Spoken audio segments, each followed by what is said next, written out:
I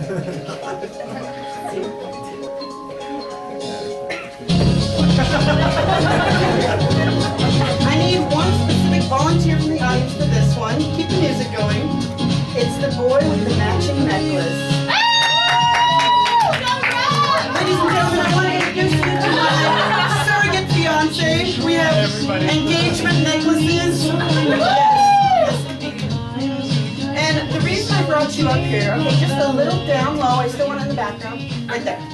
The reason I brought him up here is I would like to educate you guys on a little bit of homosexual terminology. Such as, I mean, you guys know the popular ones like, let's see, fag hag, which is, you know, the female best friend. Straight female best friend. Straight female best friend. Can't be fag. Oh no, gross. Fag stag. Fag stag. Which is a straight male best friend. There's one. Fag stag. Let's see, one of my personal favorites, fruit fly. Fruit fly? The fruit fly. The straight woman who only has gay friends. Love it. I was on Urban Dictionary the other day, and it was queer deer. I heard queer deer. And that's where, you know, two girls are at a bar, and they're just like, oh my god, he's so cute. And she goes, oh no, sweetie, he's a queer deer.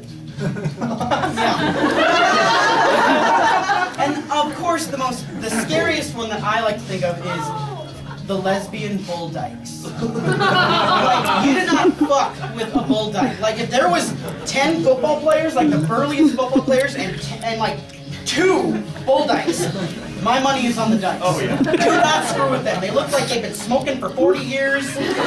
Don't even mess with it, all right? Okay, thanks, baby. Oh. Yeah, love you. Love you. All right. That's all I got for this little epic. Please give a warm welcome for not, let's see, what's the words? Not the last, but the least. No. Scratch that, reverse it, Sean Freese.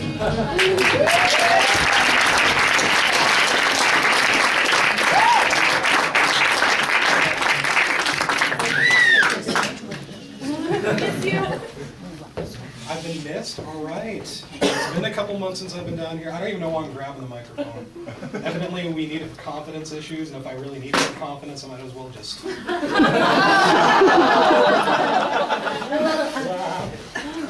Well, I love being back in Spearfish, if only for one reason. I arrived here 2 hours early so I could eat at Guadalajara's. That's all I get for Guadalajara. That place, I could find a toe in my food and just be like, guess Sean's having notch toes. I spent all meal making up that joke for you. And I recently went, actually I don't do transitional material. I don't like to play foreplay with my humor. I just like to stick my dick right into the next joke.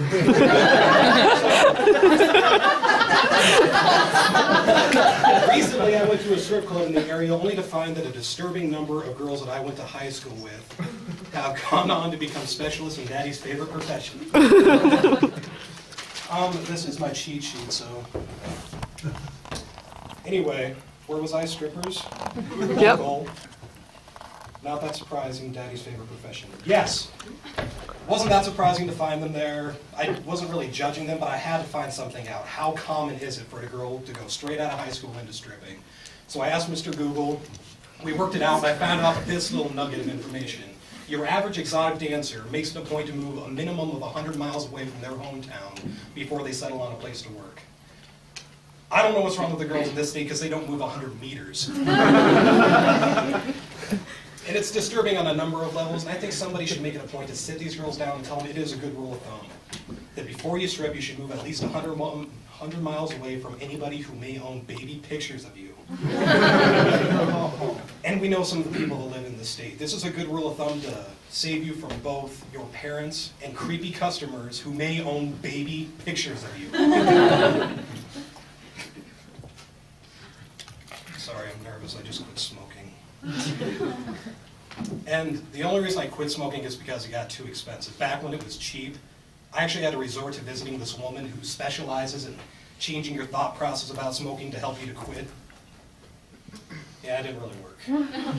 Through various association exercises, she tries to spin your mind in a ruckus to try to get you to hate cigarettes.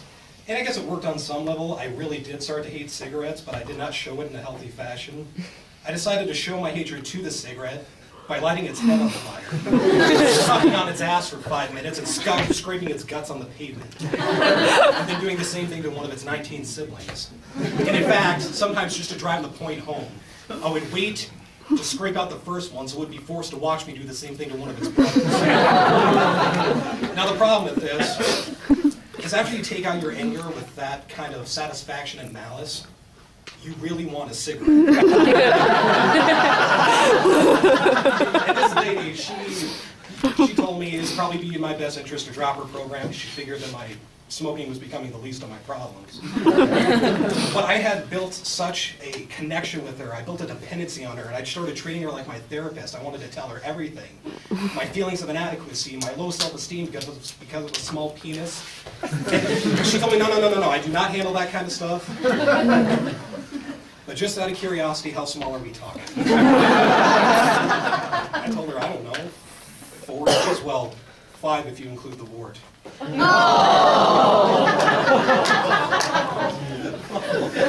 Oh, and in keeping with tradition from the previous show that we did, I would like to take this opportunity to give Phil a little bit of shit based on his sexual orientation. What do you say? So when I say the phrase, Phil's so gay, you say, how gay is he? We love Rodney Dangerfield. All right. Phil's so gay. How gay is he? Phil's so gay, he organized the closet before he came out of it.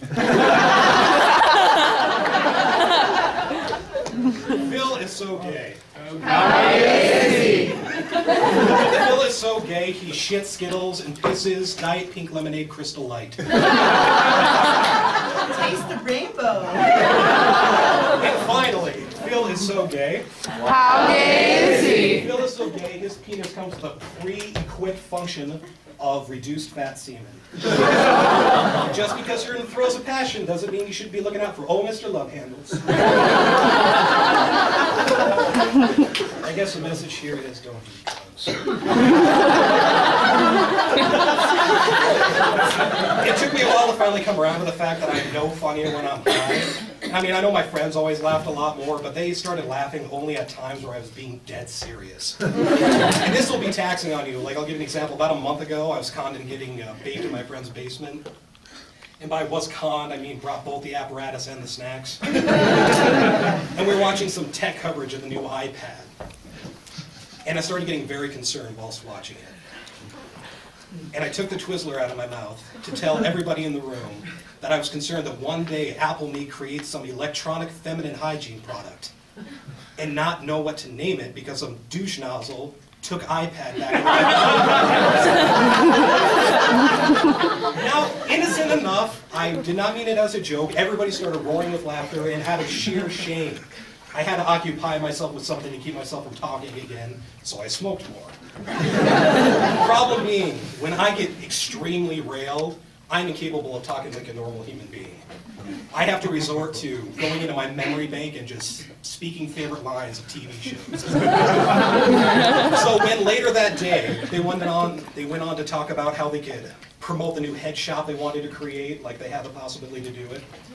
Ways that they could, draw customers in, I blurted out the following. Wacky waving inflatable arm flailing tube man. Wacky waving inflatable arm flailing tube man. Wacky waving inflatable arm flailing tube man.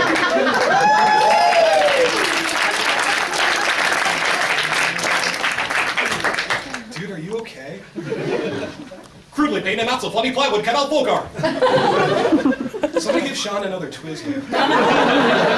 Today's been a long day for you, hasn't it, buddy? It's been a long day. Always. Ain't that right, little Jenny Hamilton?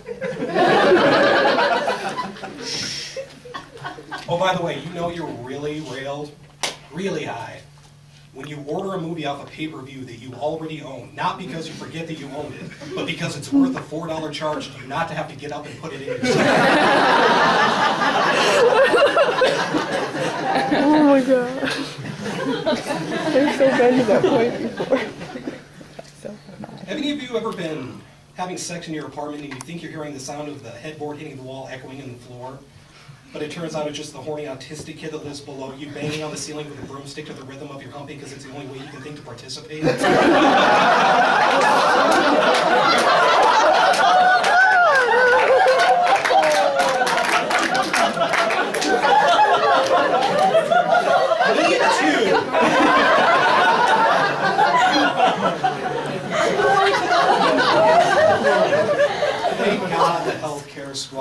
over. I didn't care how it ended, just that it ended. Because my favorite freaking subject popped up every time, whether I was talking to Republicans, Democrats, it was a subject of abortion. And it pisses me off every time, and I get all these old farts telling me how back in their day, medical abortion is something they never would have considered, it is so beneath them. And I tend to agree with them. Medical abortion is completely unnecessary. Why don't we just handle it like we did in the old days? 3 Ambien in a staircase like the good Lord did. It's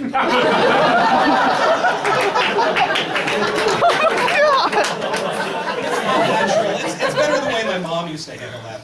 My mom had so many abortions in high school, I was born with a walking fear of coat hangers. She's not your mom. God, old folks hate Obama. To the point where, I shit you not, this is a literal statistic.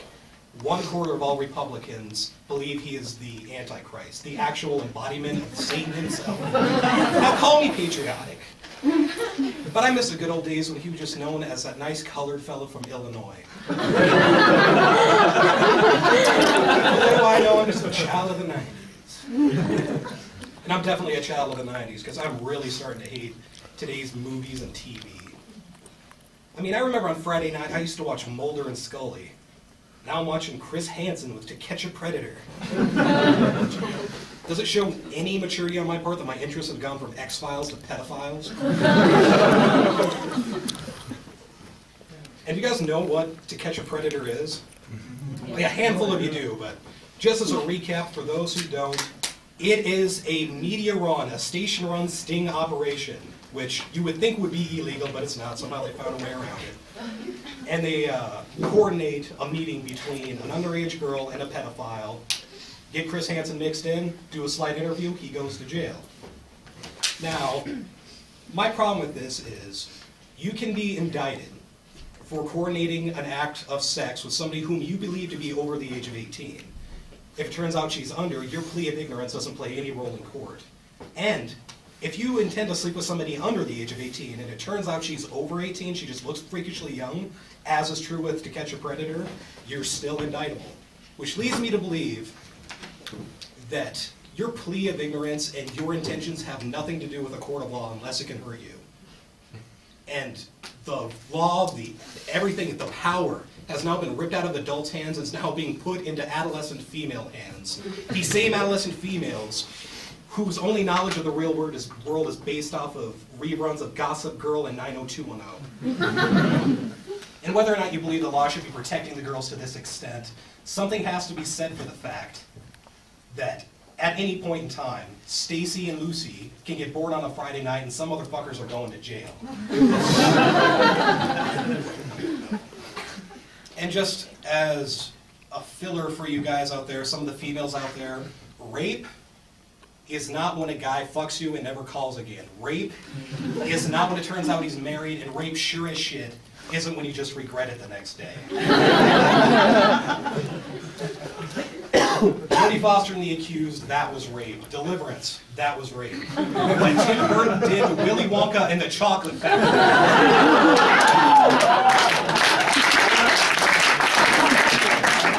These girls are using the word rape with the same frivolity that dock workers use the word cunt.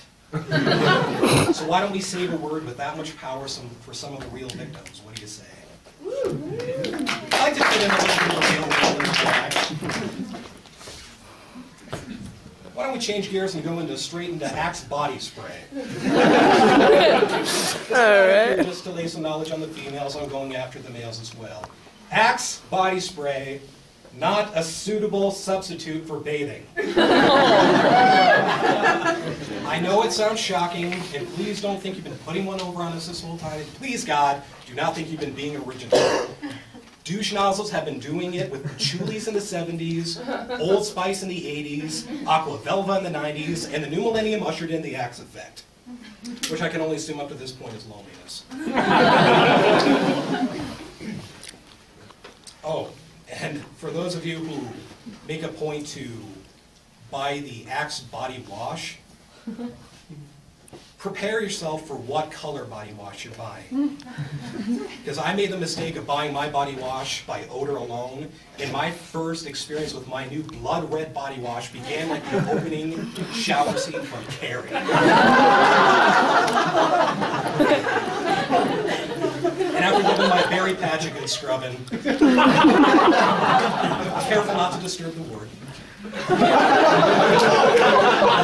I looked down at my hand to find evidence that I just became a woman.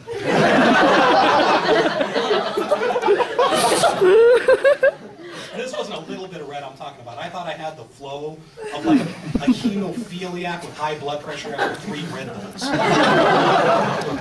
And my fear, aside from having every girl in my gym class coming in and pelting me with tampons, was that I lacked the necessary flexibility to find the source of the wound. The only time in my life I ever prayed to God I was bleeding from the ass because it beat the alternative.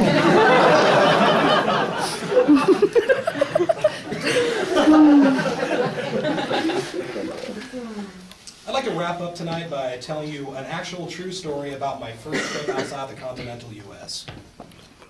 I was flown down to Hawaii on the dime of my uncle, whom up to that point I had never really met. And in my time in Hawaii, I learned 2 irrefutable facts. One, I never knew what tan was.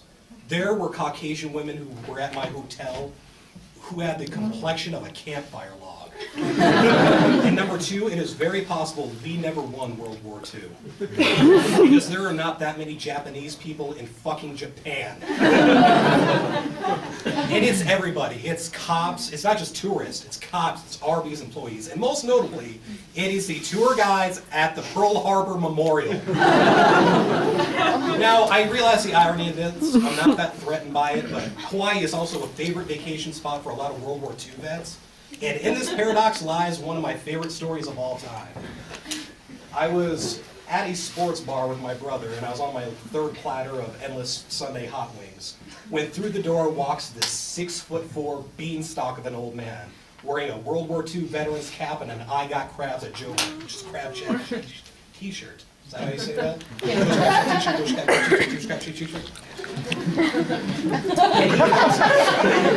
He comes in, wobbles into the chair next to me, and introduces himself to the ceiling as Marcus. He orders a Maker's Mark, and it's 2 o'clock in the afternoon, and you can smell the booze coming out of this guy's bones.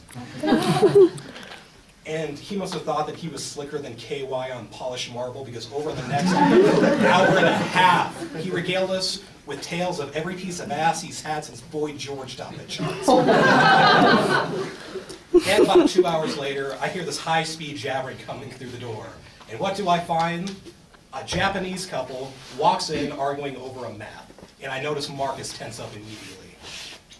And after a moment or two, the Japanese couple put the map down, and the husband walks over to the barkeep and says, in broken English, "Where can I find the Pearl Harbor?" Without skipping a fucking beat, Marcus slams his drink down, stands up, towering over this couple, and says, "Well, you didn't have any trouble finding it in December of 1941, did you?"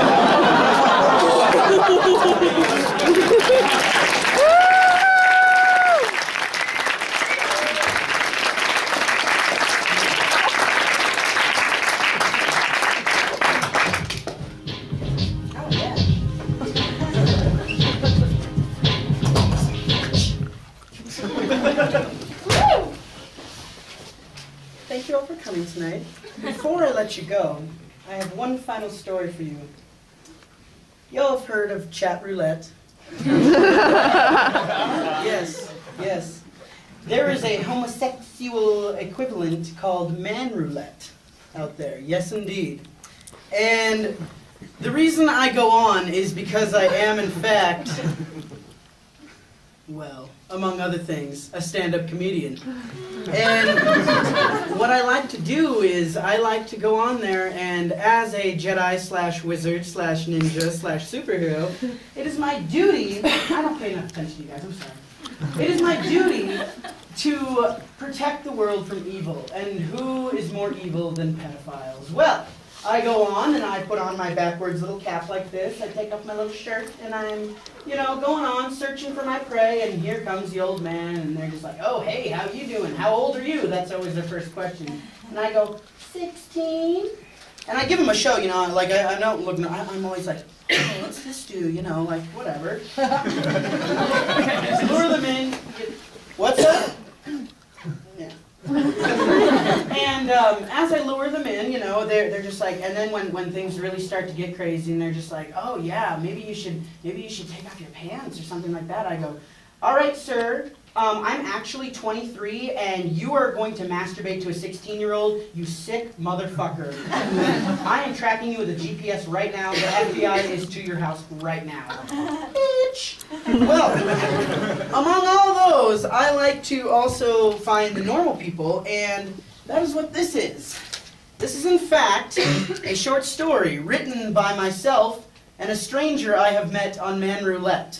We decided to write a short play, a play within a play, called ASL. It is rather thick, 20 pages or so, and 10 lucky people tonight get a signed autographed copy of it. There's going to be 10 of you that are very, very excited because this shit is gold. And when I am rich and famous, you guys can sell this shit on eBay for thousands and thousands of dollars. Now my dilemma is, how do I decide which 10 get this once-in-a-lifetime piece of gold? Like, dance this song. you know, that's an excellent idea. Oh God. Huh. We have dancers in the audience? Oh, there you go. There you go. I'll give you one right away. I owe you a kiss later.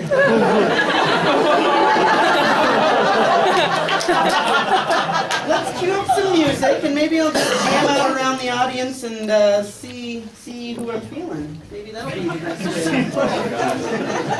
Pick any song you want. I don't care. Here we go. Jab it up a little bit. I can smell the people who are worthy of these.